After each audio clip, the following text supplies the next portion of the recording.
All right, welcome back to the channel here.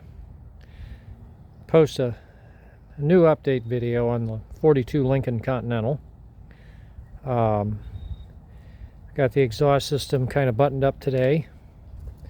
It's running nice and quiet. Kind of give a video walk around with some of these little classic Lincoln Continental script there. Little walk around. My camera work is sometimes a little shaky. I try to keep it somewhat stable. There we go. Of course, I'm in the beginning of fall here, so the sunlight at this time of day is not necessarily going to cooperate with this video. And it's in the early afternoon. Get kind of a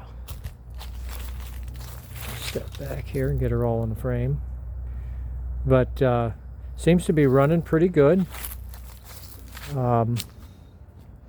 And I may get brave on Saturday if it's not too cold.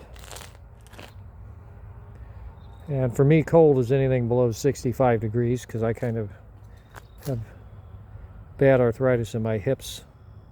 Really take a pounding when it's that cold. But if I think I'll survive, weather looks like it's going to be pretty nice. I'm going to try to take this car to a show. But it looked, for at least the sole intents and purposes of this video, the car is basically now really roadworthy, surprisingly enough. I did drive it, and it's pretty quiet, pretty rattle-free.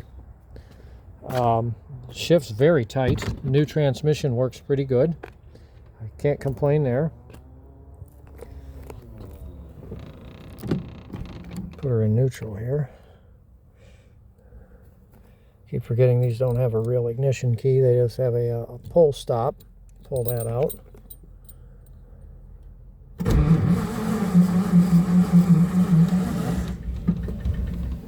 Sometimes. There we go. The old hand throttle.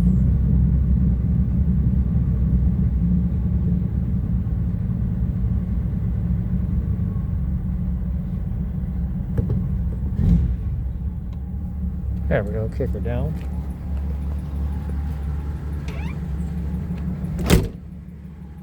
There we are.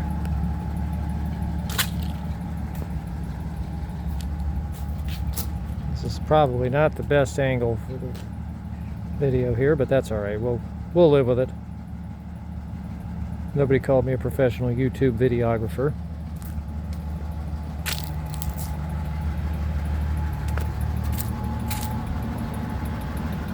Seems to me it sounds pretty good.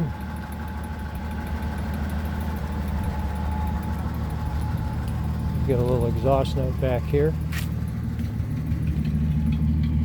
I can hear a light misfire.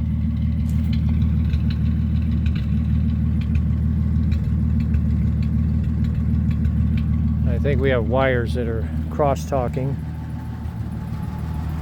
But out in the sun, the car don't look too bad for being 83 years old and not restored.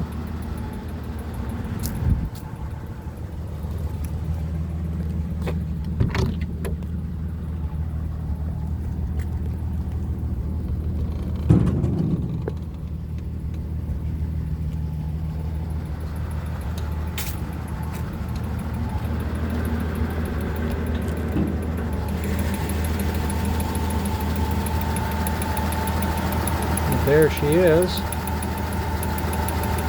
running pretty smooth. Like I said, every now and then I think I can hear just a light misfire in it. A couple of these wires, you can see they're kind of cracked, so I assume they're cross-talking in there somewhere. I'm going to get some new wires on it, and then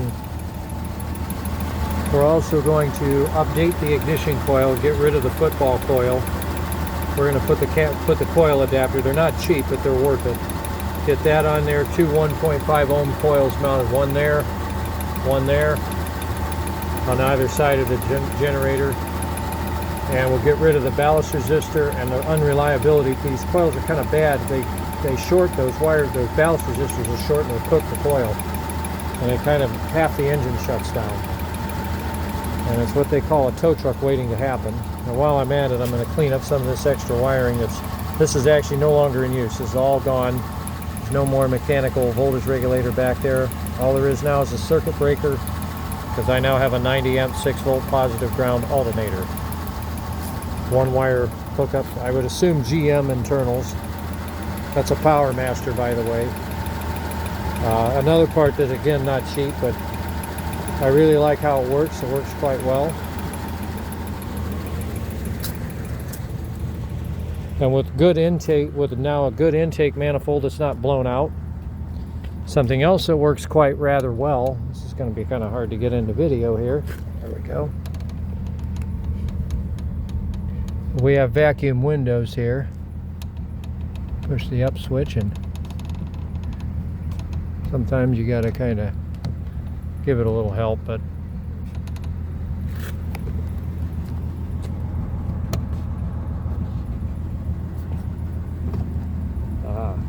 there we go.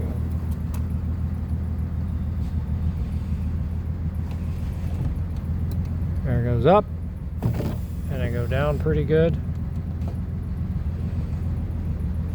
You know, for something that's got 83-year-old vacuum lines, I'd have to say that's probably pretty good. But get a close up here where we're at. Not warmed up by any means, but got good oil pressure. We got good amps. Gas gauge works pretty accurately too, I may add.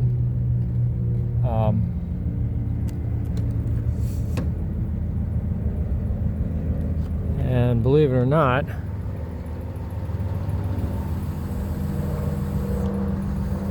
the power antenna kind of tries to work once in a while.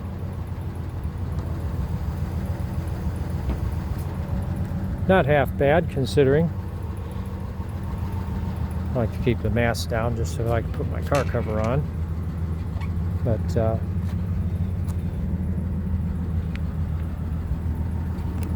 just thought I'd post this latest video update here. There we go. There's the ignition switch. You pull out, and then to shut it off, you just push in, and the engine in this thing just stops. Stops tight. It's no loose noises, no nothing. I really, even with the bad clutch chatter problem, I'm going to revisit that at a later time when I get a new flywheel. I have to find a flexible flywheel and then get it to run true on a lathe. Then blanch or grind the friction disc. Make sure that runs true, all bolted together, and it's balanced. And then we'll put another clutch in while we're there. And we'll get to revisit that again, but the engine is not going to come out for that. I will actually pull the oil pan from underneath, pull the torque tube, the rear end and torque tube, pull the transmission out from inside, and do it that way. But with that, at least for now, one more barn car back on the road. Instead of hiding in a garage wasting away, at least it gets some use. And with that, everybody have a good day, and thanks again for watching. Bye-bye.